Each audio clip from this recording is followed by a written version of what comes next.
Claudio Fava oggi ad Agrigento per presentare la lista Claudio Fava 100 Passi che concorrerà al rinnovo dell'Assemblea regionale siciliana. Ecco, onorevole Fava, gli obiettivi della vostra lista, ecco, come pensate di raggiungere, se supererete anche il 5% e quale sarà l'azione politica all'interno dell'asse? Siamo stati presenti in questi 5 anni, siamo stati presenti, abbiamo svolto un lavoro credo eccellente, così è stato valutato.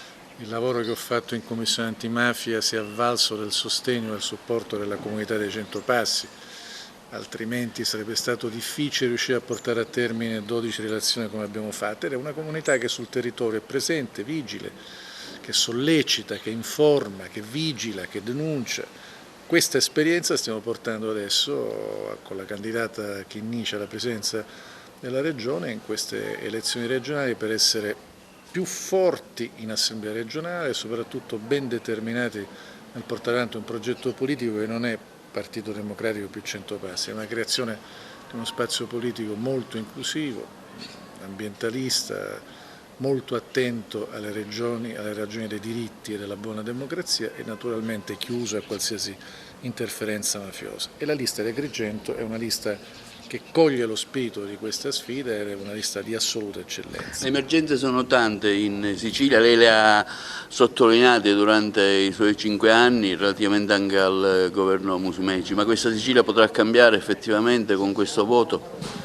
Dipende molto dai siciliani, dalle donne e dagli uomini di questa terra, se sceglieranno di essere elettori liberi e quindi dare un voto di convinzione, di opinione, di passione, di scommessa, di sfida, o se sarà un voto di obbedienza dovuta, uno scambio, il favore da restituire. Io mi auguro e sento che c'è una forte tensione verso una libertà, una consapevolezza, una responsabilità del voto, e più il voto è responsabile, più premia candidati e liste libere da ogni condizionamento, quale è certamente quella dei 100 Passi per la storia che ha, più semplice sarà riscattare la Sicilia.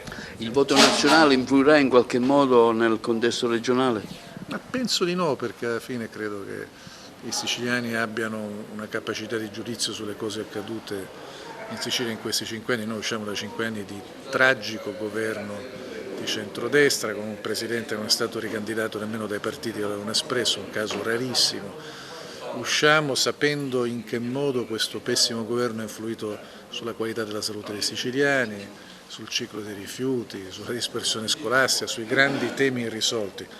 Credo che i siciliani se lo ricorderanno al momento del voto e si ricorderanno anche chi in questi anni ha provato a difendere i loro diritti, a raccogliere le loro preoccupazioni e a portare avanti la loro vertenza.